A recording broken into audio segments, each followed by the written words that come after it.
ગઈકાલે વડોદરા ગ્રામ્ય જિલ્લાના વરનામા પોલીસ સ્ટેશનની અંદર એક ગુજસી ટોક એક્ટ હેઠળનો ગુનો રજીસ્ટર કરવામાં આવ્યો છે. આ આતંકી પ્રવૃત્તિ અને ઓર્ગેનાઇઝ ક્રાઇમ ખિલાફ યુઝ કરવાનું એક સ્પેશિયલ એક્ટ છે. તે એક્ટના અનુસંધાને રતનપુરનો રહેવાસી રાકેશ ઉર્ફે લાલા જયસ્વાલ એમની સંગઠિત ગુનાહિત ટોળકી ઉપર આ ગુજસી ટોક કલમ અને એક્ટ હેઠળનો ગુનો નોંધાયો છે. આ ગેંગ ઘણા વર્ષોથી વડોદરા ગ્રામ્યના એરિયાની અંદર એક્ટિવ હતી. એના સિવાય એમના અગેન્સ્ટની અંદર છોટાઉદેપુર, અમદાવાદ અને સુરત જિલ્લાની અંદર પણ ગુનાઓ નોંધાયા છે.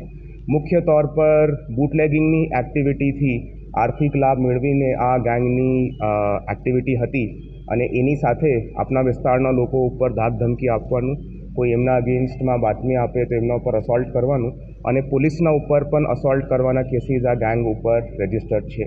ગયા 10 વર્ષની અંદર ટોટલ 33 જેટલા એફઆઈઆર આ ગેંગના વિભિન્ન સભ્યો ઉપર રજિસ્ટર થયા છે, જેની અંદર મુખ્ય આરોપી રાકેશ ઉર્ફે લાલા જયસ્વાલ ઉપર 31 એફઆઈઆર છે. હિતેશ ઉર્ફે પપ્પુ ઉપર 12 એફઆઈઆર છે.